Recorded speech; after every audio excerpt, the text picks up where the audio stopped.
الحمد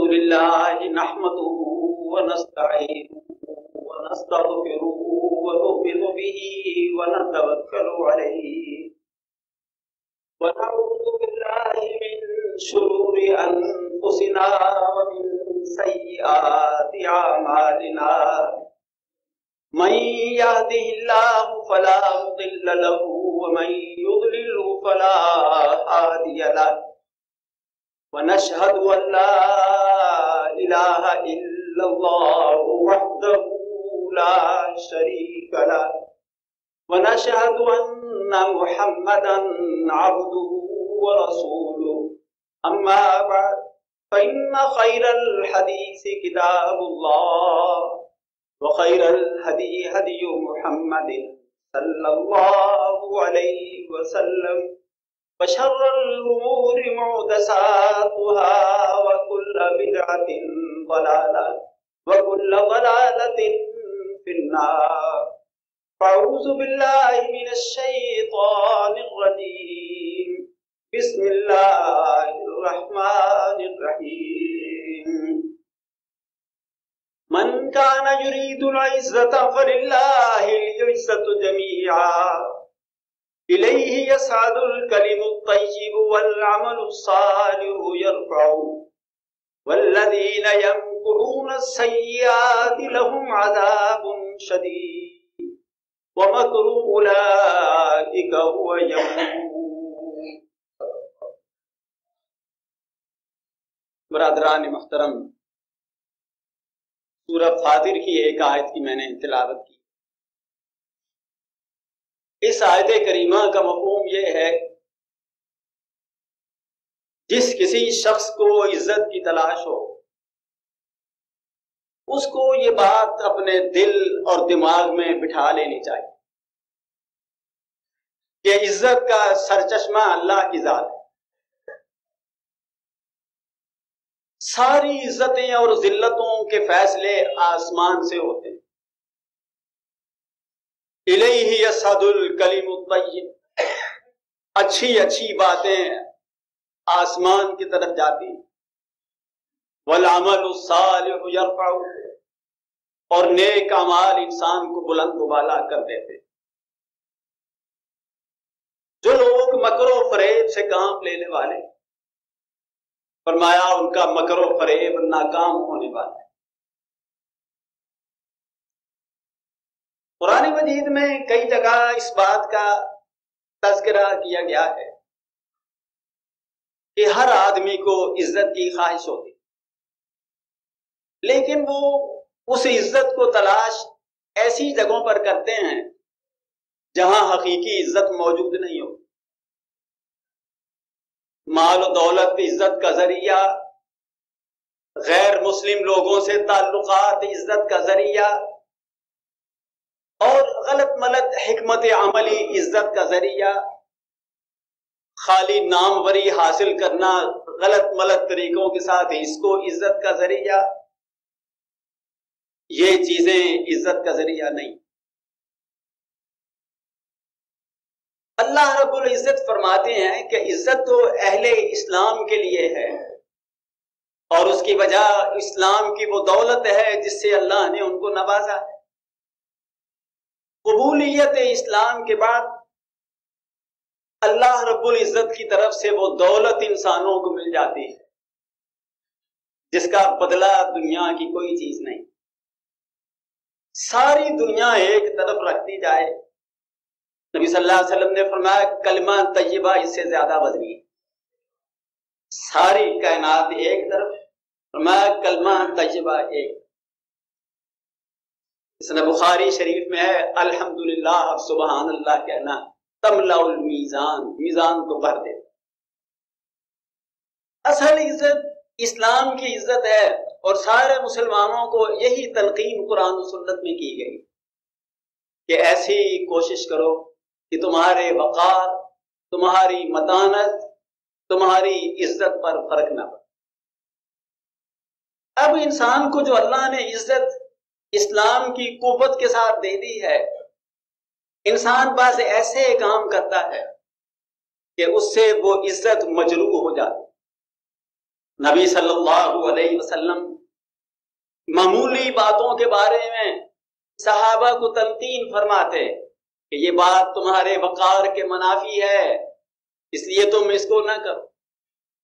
حدیث میں ہے کئی دفعہ بعض کا لباس سے ٹوک دیا، ایک شخص کی زلفیں بکھری ہوئی تھیں اس کو آگاہ کیا، ایک کے بہت پھٹے پرانے کپڑے تھے اس کو بلایا، ایک آدمی نے سوال کیا تو سوال کرنے والے کو سمجھایا۔ وہ سب باتیں اس لیے ہیں کہ مسلمان بہت صاحب عزت ہے، ایسا کوئی عمل اس سے نہ ہو جائے کہ لوگ مذاق کریں کہ یہ جنت کے دعوے دار ہیں اور ان کی شخصیت ایسی۔ حدیث شریف میں ہے ایک شخص کی زلفیں بہت بکھری ہوئی، نبی صلی اللہ علیہ وسلم نے پوچھا کیا اس کے پاس وہ چیز نہیں ہے جسے ان کو درست کرے؟ آپ کی مراد تھی کوئی ان کے پاس کوئی کنگھی ہوتی یا اس کے پاس کوئی صابن ہوتا جس سے صفائی کر کے آتا۔ وہ شخص سمجھ گیا، فوراً ٹھیک ٹھاک تیار ہو کر آیا، فرمایا وہ شیطانی حلیہ ٹھیک تھا کہ یہ ہے۔ اللہ کے نبی صلی اللہ علیہ وسلم نے اس بات کو پسند فرمایا کہ مومن شکل و صورت سے بھی ٹھیک ٹھاک نظر آتا۔ اب نماز کا اہتمام کرنا کتنا ضروری ہے، جماعت کھڑی ہو، ہر آدمی کو تمنا ہوتی ہے کہ میری کوئی رکعت ضائع نہ ہو جائے، میری تکبیر اولا نہ چلی جائے، میری رکعت نہ رہے۔ نبی صلی اللہ علیہ وسلم نے روکا کہ دوڑ کر نہ جاؤ، وقار اور متانت کے ساتھ جاؤ۔ یعنی اللہ کے نبی نے اتنی بڑی بات کہ نماز میں شرکت کتنی ضروری ہے، اس میں بھی ایسا عمل جو مومن کے وقار کے منافی ہے، اس سے نبی صلی اللہ علیہ وسلم نے روک دی۔ ایک صحابی کے کپڑے بہت ہی پھٹے ہوئے، نبی صلی اللہ علیہ وسلم نے پوچھا شاید یہ غربت کی وجہ سے ہے تو آپ اس کی امداد فرماتے۔ آپ نے پوچھا بھائی یہ کیا معاملہ ہے، اشارہ کر کے اس کے کپڑوں کی طرف۔ پھر بعد میں اس سے پوچھا کیا مالی حالت بہت کمزور ہو گئی؟ اس نے کہا نہیں اے اللہ کے رسول صلی اللہ علیہ وسلم، یہ جتنے سامنے مال مویشی نظر آ رہے ہیں یہ سارے میرے۔ فرمایا جاؤ پھر اس کا اظہار بھی کرو۔ وہ گھر گئے، اچھے کپڑے پہن کر آئے، نبی صلی اللہ علیہ وسلم مسرور۔ یعنی مومن کی طرف کوئی انگلی اٹھا کر نہیں کہہ سکتا کہ اس میں یہ نقص، کسی کے پاس نہ ہو اس کی مجبوری ہے، اگر کسی کے پاس کوئی چیز نہیں ہے مجبوری ہے، لیکن خواہ ایسا حلیہ بنا لینا کہ حلیہ اس قسم کا نہ ہو لیکن یہ ویسے ہی انسان بنا لے، یہ ضروری بات نہیں۔ مسلمان کی چال، اس کے بارے میں بھی نبی صلی اللہ علیہ وسلم نے فرمایا مریل چال نہ چلو، یہ وقار کے منافی ہے۔ ایک شخص بڑی مریل چال چل رہا، حضرت عمر رضی اللہ تعالیٰ عنہ اس کے قریب گئے، پوچھا صاحب کیا معاملہ ہے، اتنا ڈھیلے ڈھیلے چل رہے ہو؟ انہوں نے فرمایا خشوع کا اظہار کر رہا، عاجزی کا اظہار کر رہا۔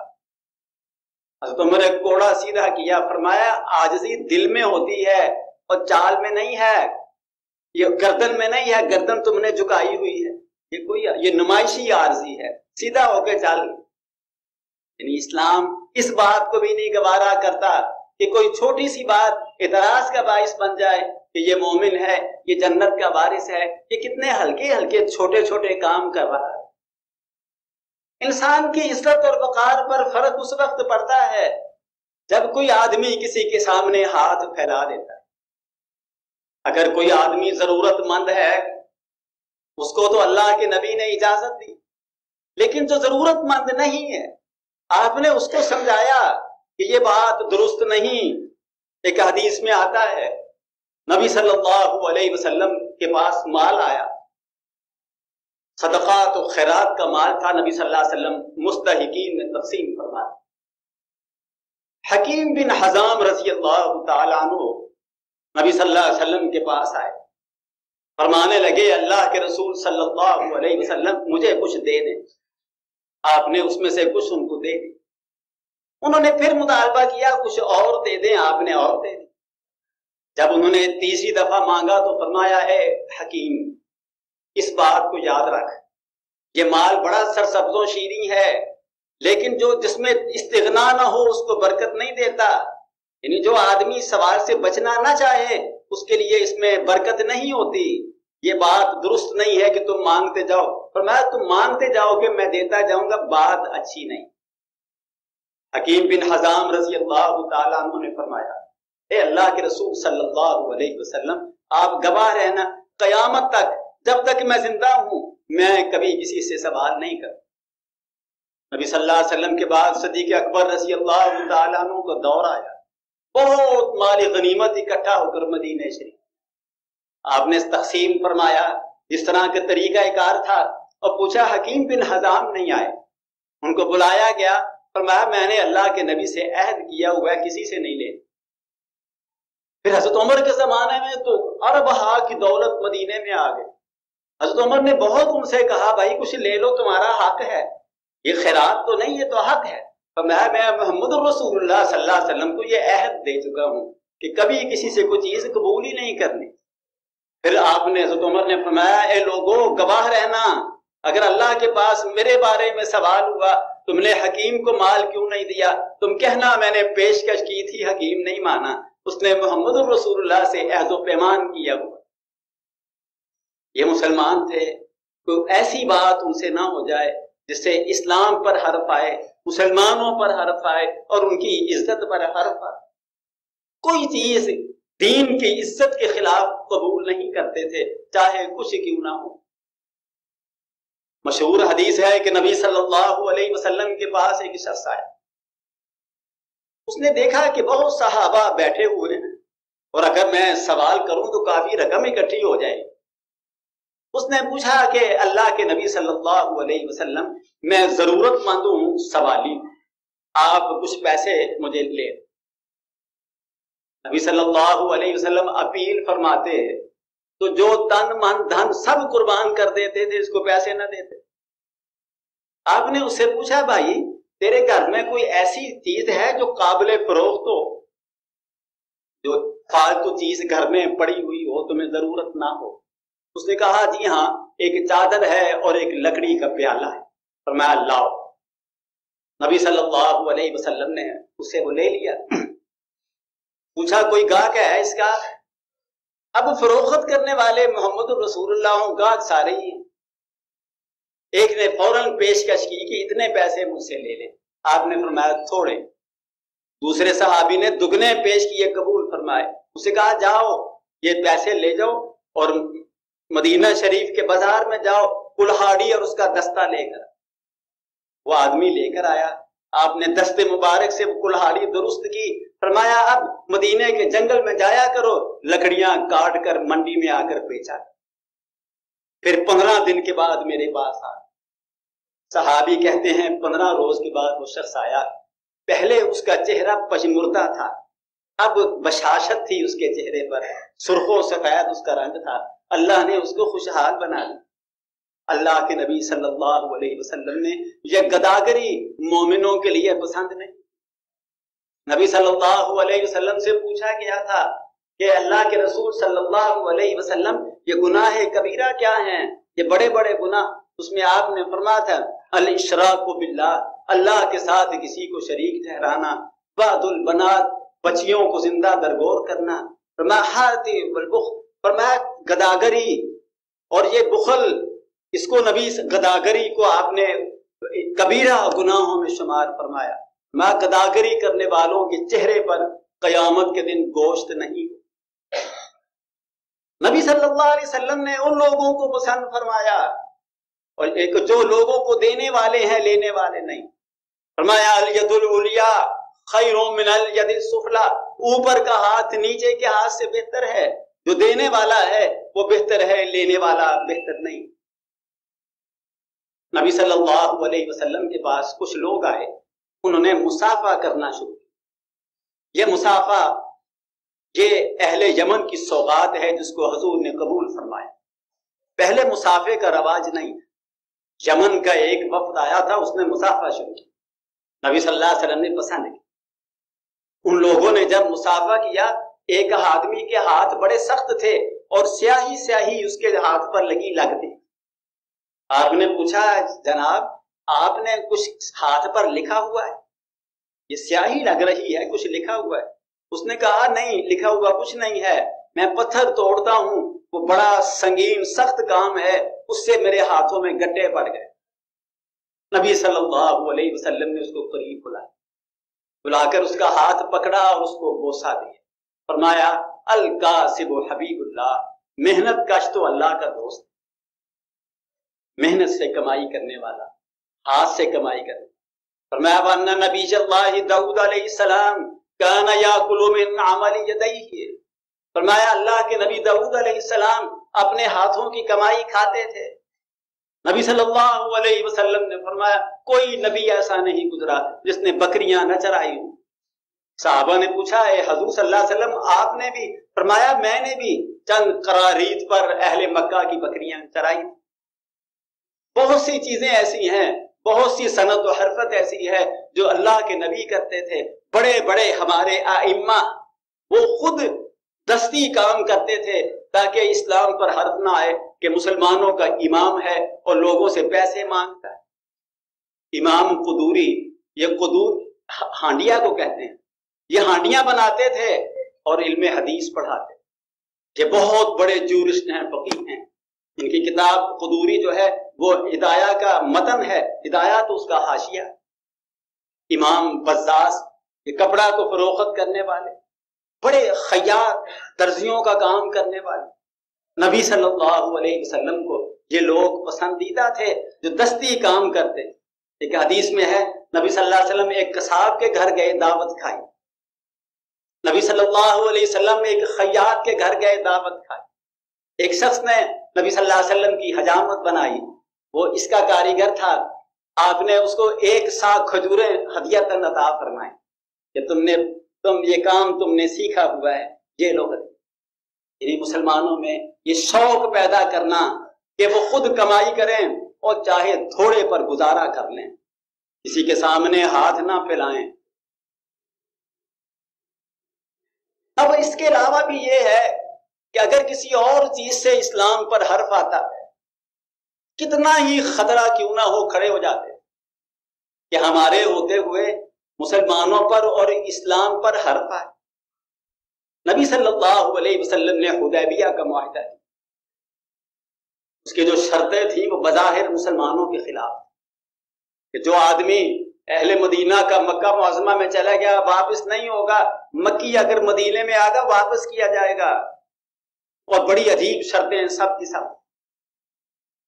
حضرت عمر رضی اللہ تعالیٰ عنہ کھڑے ہو، اور یہ وہ اسلام کے اس وقار اور عزت کی وجہ سے تھا۔ فرمایا اللہ کے رسول صلی اللہ علیہ وسلم ہم حق پر نہیں ہیں، اور کیا آپ اللہ کے سچے رسول نہیں؟ آپ نے فرمایا بالکل درست ہے۔ فرمایا ہم کس طرح یہ مان لیں شرطیں؟ آپ نے فرمایا یہ اللہ کا حکم ہے۔ عمر کو کیا پتا کہ رابطہ براہ راست اللہ کے ساتھ؟ محمد رسول اللہ کب مان سکتے تھے ایسی باتیں جو دین اسلام کے خلاف؟ تو قرآن مجید نے فرمایا ہے وَمَا يَنْطِقُ عَنِ الْهَوَىٰ إِنْ هُوَ إِلَّا وَحْيٌ يُوحَىٰ، نبی تو اس وقت تک بات ہی نہیں کر سکتے جب تک آسمانوں سے وحی نہیں آ جاتی۔ لیکن عمر کی غیرت نے گوارا نہیں کیا کہ ایسی شرط کیوں مانیں، اگرچہ وہ بہت تھوڑے تھے، اتنے کافروں کے مقابلے میں 1400 تھے، ان کے پاس سامان اسلحہ بھی زیادہ نہیں تھا، پھر بھی یہ بات گوارا نہیں ہوئی کہ ایسی بات مان لیں۔ اس وقت جب حدیبیہ میں گفت و شنید ہو رہی تھی، عروہ بن سعود ثقفی یہ جب حضور سے گفتگو کرتا ہاتھ آگے آگے بڑھاتا تھا، نبی صلی اللہ علیہ وسلم کی ریش مبارک سے اس کا ہاتھ ٹکراتا۔ حضرت عمر نے تلوار سونت لی کہ ہاتھ پیچھے کر، ان کی سرزمین میں ان کے پاس، کہ یہ ہم کو نہیں گوارا کہ تیرا ہاتھ اتنا دراز ہو جائے کہ محمد رسول اللہ کی داڑھی تک۔ قرآن مجید کی سورہ منافقین میں یہ واقعہ آتا ہے کہ وہ جب ایک غزوے میں، غزوہ بنی المصطلق میں، ایک مہاجر اور انصاری کا جھگڑا ہو گیا تھا، تو دونوں نے اپنے اپنے گروہوں کو آواز دی۔ منافقین نے اس بات کو بہت ایکسپلائٹ کیا کہ موقع ہے کہ مسلمانوں میں تفرقہ پیدا ہو جائے اور مسلمانوں میں جنگ کرا دی جائے۔ انہوں نے بہت سے الفاظ ایسے کہے جو مسلمانوں کی غیرت کے منافی.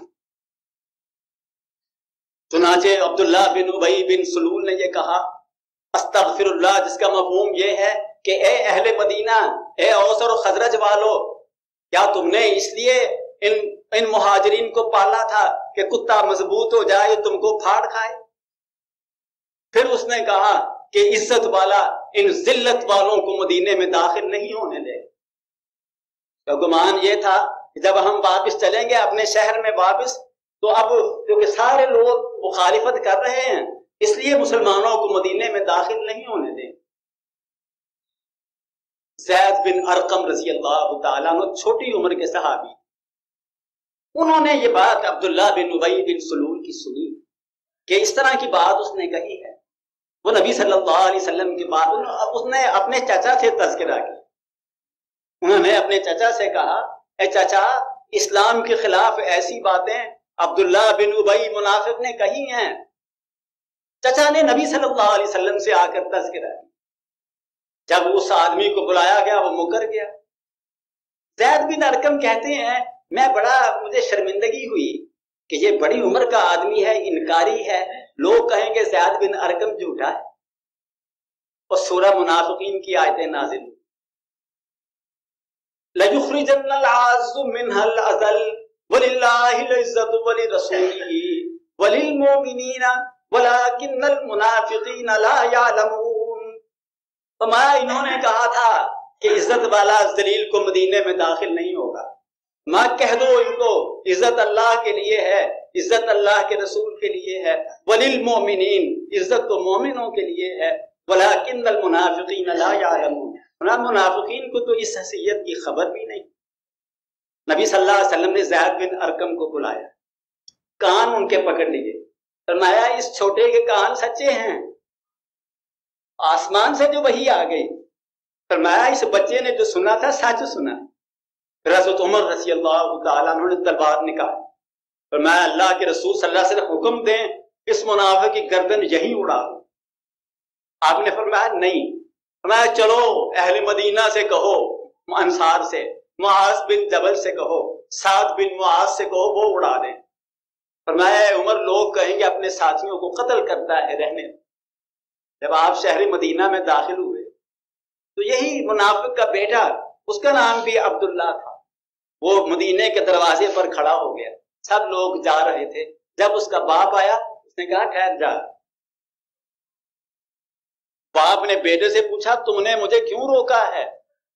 کہنے لگے تم نے کہا تھا کہ ذلیل کو عزت والا مدینے میں داخل نہیں ہونے دے گا، اور قرآن نے کہا عزت تو مومنوں کے لیے ہے، اور تم ذلیل ہو، تم مدینے میں انٹر نہیں ہو سکتے. نبی صلی اللہ علیہ وسلم کی سفارش پر مدینے میں داخل ہونے دیا. عزت اور ذلت اللہ کے ہاتھ میں ہے. کوئی عمل ایسا اللہ کو ناگوار گزرتا ہے جس سے اسلام پر یا مومنوں پر عزت پر فرق آتا. جنگ خندق جب ہو رہی تھی یا ہونے والی تھی، اس میں بہت بڑے لشکر، اس کو جنگ احزاب کہا جاتا ہے. احزاب حزب کی جمع ہے، جس کے میں نے بہت سے گروہ اکٹھے ہو کر مدینہ شریف پر حملہ کرو. نبی صلی اللہ علیہ وسلم کو پتہ لگا کہ قبیلہ غطفان بھی آ گیا ہے، اس کی بڑی تعداد. غطفانیوں کا ایک لیڈر نبی صلی اللہ علیہ وسلم کے پاس آیا. آپ نے کہا اگر مدینے کی کھجور کی پیداوار کا 1/3 حصہ تم کو دے دیں تو کیا اپنی فوج واپس لے جاؤ گے؟ اس نے کہا ہاں.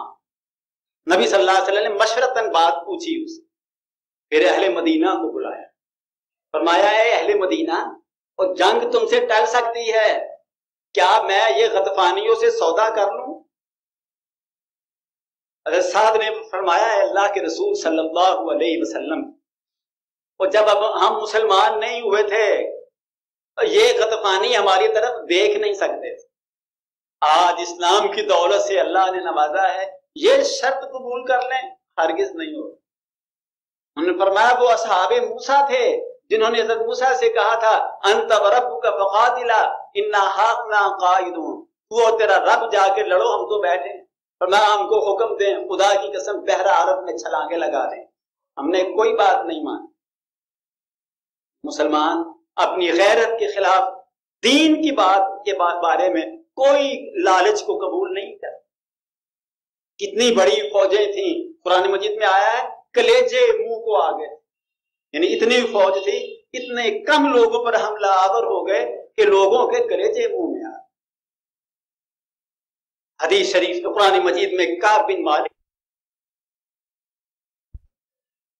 مالک رضی اللہ تعالیٰ عنہ یہ غزوہ تبوک کے لیے نہیں جا سکے۔ وعلی الثلاثة الذین خلفوا، قرآن مجید میں 3 آدمیوں کا واقعہ ہے جو پیچھے رہ گئے تھے، ان میں کعب بن مالک، یہ بہت بزرگ صحابی کسی وجہ سے رہ گئے، ان کا معاشرتی بائیکاٹ ہو گیا، نہ ان کی بیوی ان سے کلام کرتی تھی، نہ بچے کرتے تھے، نہ اہل مدینہ کرتے تھے۔ اللہ کے نبی کا حکم ہے نہیں، اس کا سوشل بائیکاٹ ہے، کوئی نہیں بولتا۔ یہ غسانی بادشاہ کو پتہ لگا کہ وہ اس کا بائیکاٹ ہو گیا، آدمی بڑا مؤثر ہے، اگر اس کو لالچ دیا جائے تو وہ اسلام کے خلاف ہو جائے۔ اس نے خط لکھا کہ مجھے پہلے ہی پتا تھا کہ تمہارے ساتھ بدسلوکی ہو، آپ میرے پاس آ جائیے، ناز و نعیم سے تم کو بہت امیر کر دوں گا۔ کتنا سنہری موقع تھا مخالفت کا بدلہ لینے کا، بائیکاٹ کا بدلہ لینے کا، اور تم مجھ سے بات نہیں کرتے ہو، چلو ہم بادشاہ کے دربار میں چلیں، وہ سارا ہمارے لیے فیصلہ کرتے۔ انہوں نے کہا اسلام کے مقابلے میں، محمد رسول اللہ کے ساتھ کے مقابلے میں، محمد رسول اللہ کے صحابیوں کو چھوڑ کر ایک کافر کی بات مانوں، اس کی پیشکش پر غور کروں، وہ کاغذ جلا دے۔ وہ رکا غسانی بادشاہ کا نظر آتش کر دیا کہ مجھے یہ گوارا نہیں۔ یعنی مسلمان اسلام پر، اپنی اسلامی غیرت پر آنچ نہیں آنے۔ آج ہماری کیفیت کیا ہے؟ ہمیں پیشکش ہوتی ہے کہ تم کو $700 ملین دیں گے، ہمارے ساتھ ملو، اپنے بھائیوں کو قتل کرو۔ اور خدا کی قسم اصحاب محمد کو $7 کھرب فی کس ملتے، اللہ کی قسم کسی منبر پر ہاتھ نہ اٹھا۔ ہم سے جاپانی وزیر خزانہ آتا ہے، وہ جو تم دہشت گردی کے خلاف ہماری مدد کرو، ہم تم کو اتنا کچھ دے دیں گے۔ ہم نے دین کا سودا بھی کر لیا، غیرت کا بھی کر لیا، مسلمانوں کو بھی فروخت کر ڈالا، اپنے آپ کو بھی بیچ ڈالا۔ مسلمان تو کبھی کسی سے خائف ہی نہیں ہوتے۔ مغیرہ بن شعبہ ایرانیوں کے دربار میں گئے تھے، سارا قلین ان کا نیزے کے ساتھ پھاڑ ڈالا، اکیلا آدمی، ہزاروں فوجیں دیکھ رہی تھی، نہ ڈر اور بے باک آدمی بادشاہ کے سامنے کھڑا ہو گیا، کہنے لگا ایھا الملک اسلم تسلم، اے بادشاہ اسلام قبول کر لے، سلامتی میں آ جائے گا، ورنہ یہ تلوار فیصلہ کرے۔ ایک ایک آدمی آتش فشاں تھا۔ جب غیرت بک جائے لاکھوں بھی بیکار ہو، جب ایمان، غیرت، عزت برقرار رہے ایک ایک آدمی لاکھوں سے نہیں ڈرتا، اور اگر یہ ساری چیزیں ختم ہو جائے ہم کروڑوں ہوں ایک دمڑی کی حیثیت، یہ خس و خاشاک ہیں، کوئی ان کی حیثیت۔ اللہ رب العزت ہم میں غیرت دینی، غیرت ایمانی پیدا کرے، نہ ہم اپنی ذات کا سودا کریں، نہ اپنی قوم کا سودا کریں، نہ ملک کا سودا۔ اور جان تو ایک دفعہ جانی، اس جان کا کیا ہے؟ اس لیے یہ اتنی پیاری چیز نہیں، اور اگر اس کا مصرف اللہ کے حق میں ہو، اس سے بہتر موقع کیا ہو؟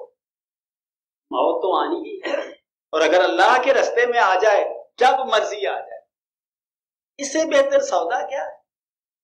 اس لیے مومن اپنے کنڈکٹ، اپنے بیہیویئر میں، روزمرہ کے معاملات میں اس سے توقع نہیں ہوتی کہ گھٹیا گفتگو کرے، فضول باتیں کرے، چال اس کی خراب ہو، لوگوں سے تعلق اس کا برا ہو۔ وہ تو محمد رسول اللہ کا نمائندہ ہے، وہ کیسے گھٹیا، کون اس کے تعلق عزت والی باتیں کرے گا، عزت کرائے گا، انفرادی طور پر ہو، اجتماعی طور پر۔ اللہ رب العزت توفیق دے۔